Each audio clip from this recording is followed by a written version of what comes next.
आइए आज के वीडियो में हम लोग धज्जियां उड़ाने वाले हैं उस एक्सरसाइज की जो इंटरमीडिएट मैथ के डिफरेंशिएशन का चैप्टर नंबर 5.7 है, जो आज तक आपको कहीं पर भी अगर समझ में नहीं आई तो इस वीडियो में अंत तक रहिएगा। अगर आपको समझ में ना आए तो वीडियो को डिसलाइक कर देना। अगर आप चैनल पर नए हैं तो चैनल को सब्सक्राइब करके बेल आइकन वाला बटन दबाएं ताकि जब भी मैं ऐसे वीडियो डालूं तो सबसे पहले नोटिफिकेशन आपको मिले। तो ऐसे सवालों को बनाने के लिए आपको उन बिंदुओं पर चर्चा जरूर करनी है कि जो आपको सवालों के अंदर, एक्सरसाइज के अंदर, गणित के अंदर परेशान करते हैं। तो आज के बाद वो आपकी समस्या बिल्कुल ख़त्म हो जाएगी। तो हम आपको इस वीडियो में स्टेप बाइज लेकर चलेंगे। हर सवाल को स्टेप बाइज लेकर चलेंगे। पूरा स्टेप बाइज अगर समझेंगे तो आपको दोबारा देखने की ज़रूरत नहीं पड़ेगी, क्योंकि इंतज़ार करने वालों को सिर्फ उतना ही मिलता है जितना कोशिश करने वाले छोड़ देते हैं। तो चलिए हम लोग वीडियो को शुरू करते हैं।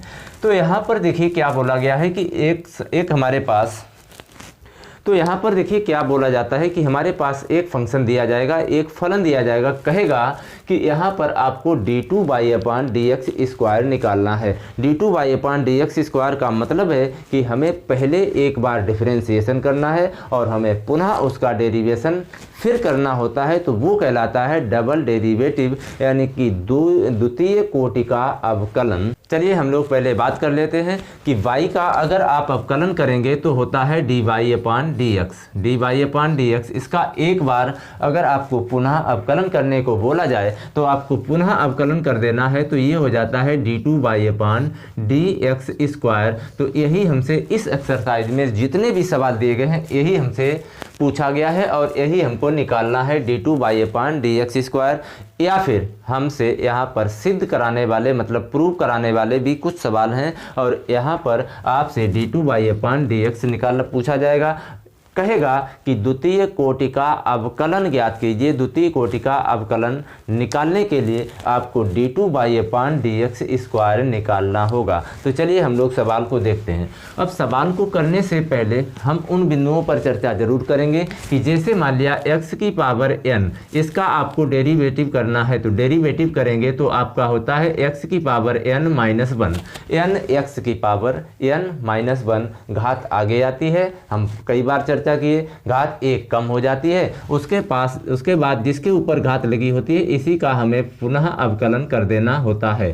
ठीक इसी तरह से आपका अगर हमारे पास sin x हो, cos x हो, tan x हो, sec x हो, कुछ भी हो तो आपको sin x का अवकलन अगर करना होता है तो sin x का हो जाता है cos x और फिर उसके बाद थीटा के स्थान पर, यानी कि कोण के स्थान पर जो भी दिया जाए उसी का आपको पुनः अवकलन करना होता है। ये होता है कंप्लीट फार्मूला, ये कहलाता है कंप्लीट फार्मूला, लेकिन किताब में ऐसा नहीं लिखा होता। तो cos x किसका हो जाएगा, साइन किस में बदल जाता है, cos में, cos बदल जाता है साइन में, साइन बदल जाता है cos में, सिर्फ पॉजिटिव और नेगेटिव का डिफरेंस आ जाता है। तो आपको इतनी बात तो पता होगी। जैसे x⁴n का अवकलन पता है, आपको sin x का अवकलन पता है, आपको tan x का अवकलन पता है, आपको sin इनवर्स x का अवकलन पता है, सारे डेरिवेटिव आपको पता है। मतलब है कि उनके फार्मूले क्या होते हैं। तो चलिए अब हम करते हैं सवाल को। सवाल में कहा गया है कि यहाँ पर y बराबर x² + 3x + 2। बिल्कुल घबराने की ज़रूरत नहीं है, यहाँ पर भी आपको पूरा स्टेप बाइज लेकर चलेंगे। तो यहाँ पर देखिए कहा गया कि y बराबर x² + 3x और +2। हमें क्या करना होता है, x के सापेक्ष बहुत ही इजी सवाल है। अभी आपको थोड़ा कठिन सवालों की तरफ लेकर चलेंगे। तो पहले आप समस्याओं को समझिए। x के सापेक्ष क्या कर देंगे, अवकलन करने पर चलिए हम y का डिफरेंशिएशन करते हैं। y का डिफरेंशिएशन क्या हो जाएगा, x के सापेक्ष हो जाएगा dy/dx और इसको सिस्टमेटिक तरीके से लिखेंगे तो d/dx और पूरा फंक्शन जो आपका x के पदों में दिया गया है उसको लिख लेंगे। तो आपका हो जाएगा x² + 3x और प्लस हो गया 2, प्लस क्या हो गया आपका 2। अब इसका डिफरेंशिएशन आपको कैसे करना है, x⁴n के अनुसार। तो क्या होता है, n x⁴n-1। मतलब है कि जो घात हो उसको पकड़ो, आगे रखो, घात में से एक कम कर दीजिए। तो यहाँ पर घात कितनी है 2, तो 2 को आगे रख लेंगे, 2 को पकड़ो अपनी तरफ आगे रखिए और x की पावर 2 में -1 और प्लस 3 की पावर मतलब 3 है और x का डिफरेंशिएशन 1 होता है। आपको अगर x का डिफरेंशिएशन कैसे 1 होता है वो भी अभी बता देंगे। तो यहाँ पर और 2 का डिफरेंशिएशन मतलब है कि अचर पद मतलब कितना है 2 और 2 का डिफरेंशिएशन अगर आप करोगे 2 अकेला है तो इसका डिफरेंशिएशन 0 हो जाएगा। यहाँ पर 3x के साथ है इसलिए 3 का डिफरेंशिएशन नहीं होगा और x का डिफरेंशिएशन 1 हो जाएगा। तो आपका यहाँ पर dy/dx बराबर कितना हो जाएगा 2x और 2 में से 1 घट जाएगा, 1 बचेगा और 1 घात लिखी नहीं जाती है और प्लस हो जाएगा 3। ये आपका आ गया आपका x के सापेक्ष अवकलन। और जब x के सापेक्ष अवकलन आ गया है आपको निकालना है d2/dx²। मतलब है कि हमें पुनः x के सापेक्ष अवकलन करने पर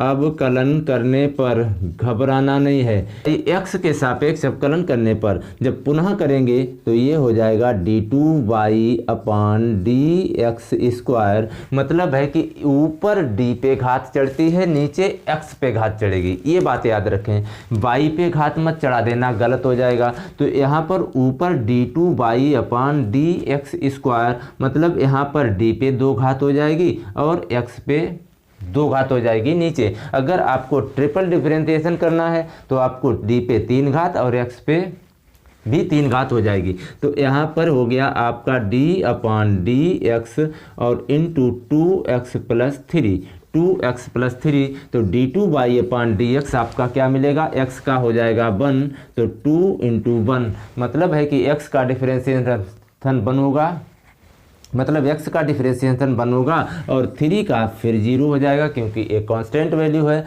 अचर पद का डिफरेंशिएशन अगर आप करते हैं, डेरिवेटिव अगर आप करते हैं तो उसका 0 हो जाता है। तो आपका जो बचा है d2y/dx² बराबर 2 बिल्कुल आपका आ गया आंसर। यही आपसे पूछा गया है d2y/dx बराबर इस फंक्शन का जो इस फलन का डेरिवेटिव आएगा, डबल डेरिवेटिव आएगा 2। आई होप आपको समझ में आया होगा। अगर नहीं आया है तो थोड़ी देर और रुकिएगा। आइए इसी का एक और सवाल देखिए, y बराबर x की पावर 20 और y बराबर x की पावर 20 का आपको डबल डेरिवेटिव मतलब है कि आपको d2y/dx² निकालना है। तो आपको अभी हमने क्या बताया कि पहले तो आपको अवकलन करना है, तो इसका भी अवकलन आपको किसके आधार पर करना है, x की पावर n मतलब x की पावर 20। तो क्या होता है, घात आगे आ जाएगी और x में से x की जो घात है उसमें से 1 कम हो जाएगा। तो यहाँ पर आपको क्या लिखना है, x के सापेक्ष अवकलन करने पर घबराना बिल्कुल नहीं है। बहुत आसान सा सवाल है, करने पर हम क्या कर रहे हैं, यहाँ पर अवकलन करेंगे तो y का डिफरेंशिएशन करोगे तो आपको मिल जाएगा dy/dx बराबर आपको क्या करना है d/dx इंटू x की पावर 20 इंटू क्या हो जाएगा x की पावर 20। अब आपको क्या करना है, घात को पकड़िए आगे रखिए, घात को पकड़ेंगे आगे रखेंगे, घात कितना है 20 और घात में से 1 कम कर देंगे तो आपका बचेगा x की पावर 19। तो 20 जो घात थी तो वो आगे आ गई और 20 में से 1 घात कम हो गई। तो ये हो गया आपका dy/dx। ये हो गया आपका इक्वेशन नंबर फर्स्ट। और दूसरा आपको क्या करना है, पुनः क्योंकि हमें निकालना है डबल डिफरेंशिएशन और डबल डिफरेंशिएशन करोगे तो पुनः x के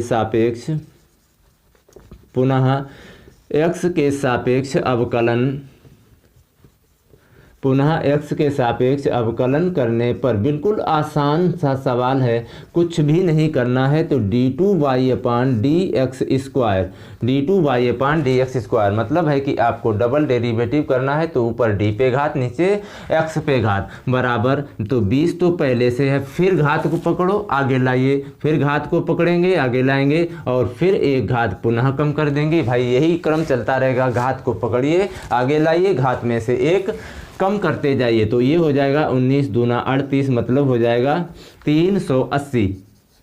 19 दूना 38, 380 और x की पावर 18, ये हो गया आपका d2/dx²। मतलब है सेकेंड सवाल का आंसर। आई होप आप समझ गए होंगे। इतना आसान सवाल, आपको ज़्यादा प्रैक्टिस, ज़्यादा मेहनत करने की ज़रूरत नहीं है, सिर्फ एक बार देखने की, समझने की सिर्फ ज़रूरत है।